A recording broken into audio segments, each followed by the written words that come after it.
Today I'm going to speak about interference and protection.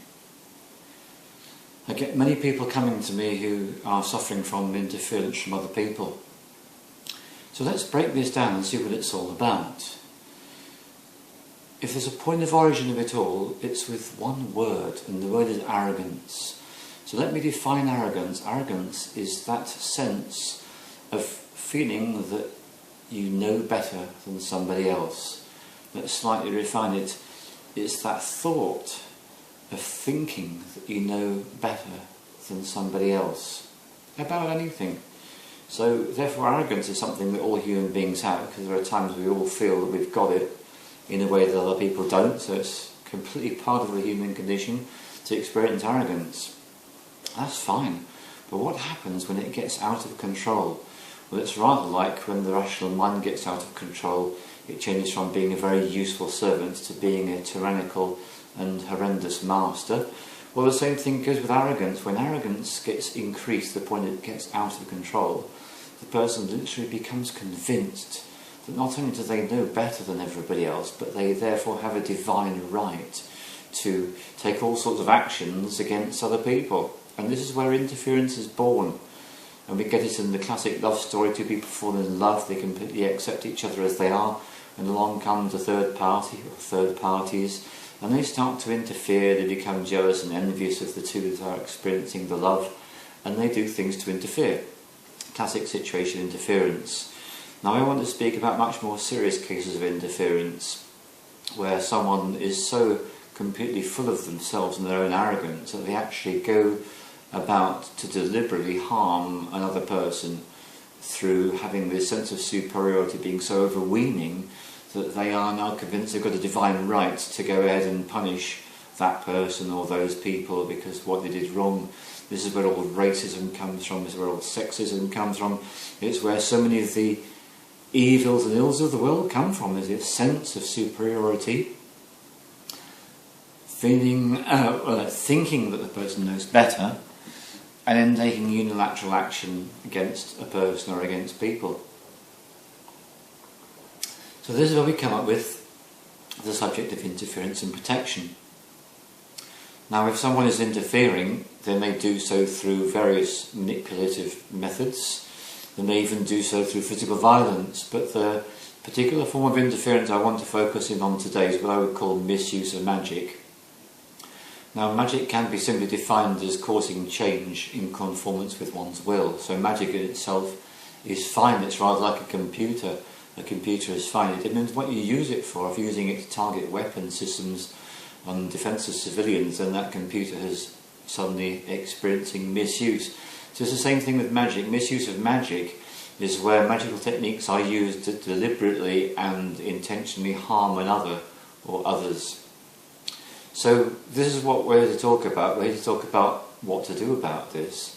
And I will say that in my practice I get a substantial minority of clients who come to me who are suffering from misuse of magic.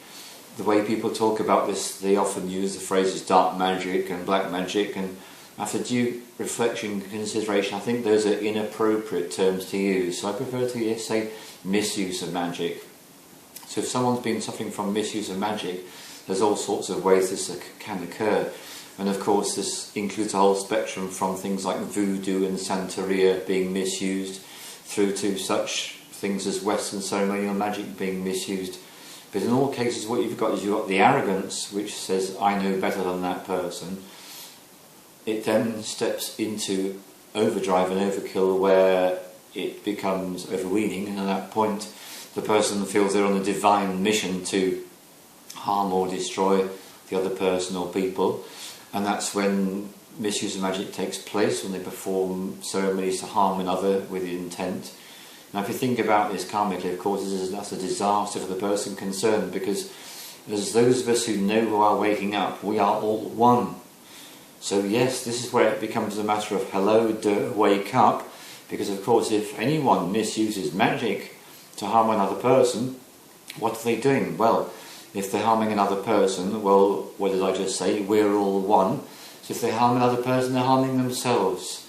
So this is why we need to be very aware of misuse of magic, And this is why we need to put a stop to it, not only for the person who's actually suffering, but also from the one that's perpetrating this suffering.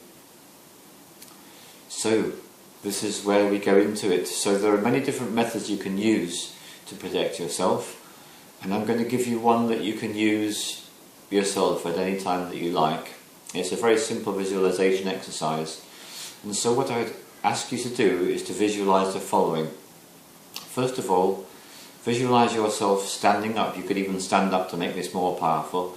Then visualize from the center of your heart two spokes sticking out in this direction, like two rods sticking out all the way to the end of your fingers.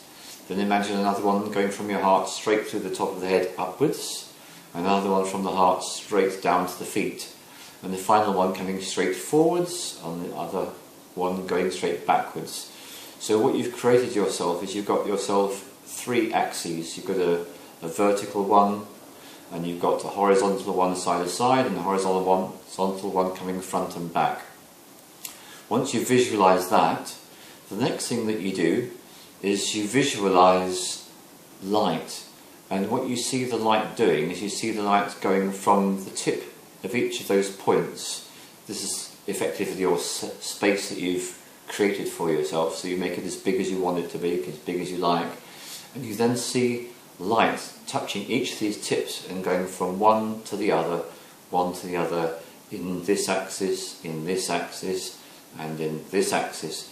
So in all three axes you see the light circling those points, and then you see those points having the light circling faster and faster and faster until you realise that what you've created for yourself is, because the points of light are moving so fast, you've actually created yourself an egg-shaped shield which is completely surrounding you. With that egg-shaped shield completely surrounding you, you then become aware that the outside surface of that egg-shaped shield is actually a mirror. And this is one of the most ancient forms of protection. If you think about it, you'll have perhaps remembered the Greek myths of the Gorgon and the Misuse, these particular archetypes, and what does the person do? They use a mirror and they send the energy back to the person that is threatening them, and that way they're able to be protected.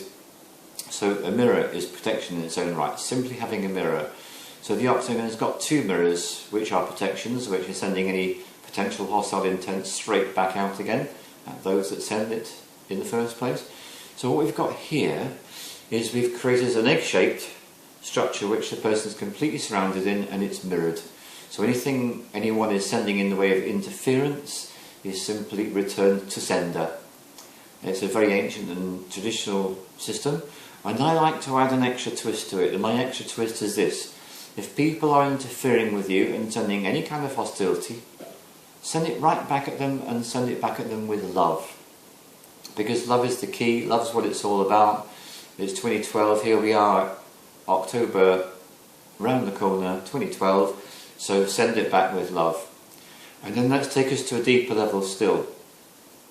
Supposing a person has been sending you interference, whether through manipulation, blackmail, messing you around, hostility, or actual misuse of magic. If anyone's been doing any of those things with you, then here's my suggestion. My suggestion is to take the interpretation and do a 180-degree U-turn with it. So rather than feeling victimised by this, just remind yourself, okay, so this person or these people, what they're doing actually, by interfering with me, they're forcing me to become stronger. And by forcing me to become stronger, that's actually a gift. So what you can then do, if you're experiencing interference from another, even if it's from Misuse of Magick, you can protect yourself, you can send it right back at them with love and with gratitude for making you even stronger. As we're shooting this film, I've got the candles in front of me, so the light, ultimate form of protection. So let me give you this situation. I had a client who has actually done the training, and this client was experiencing some difficulties with being drained energetically. And when I tuned in, and I could tell that there was interference going on here, and this interference was unacceptable. And I could tell from knowing this person that this person is a very powerful force for good and light and help and love in the world, and something needed to be done that needed to be really far more powerful than anything that I'd ever been shown before. So that's the end of part 1.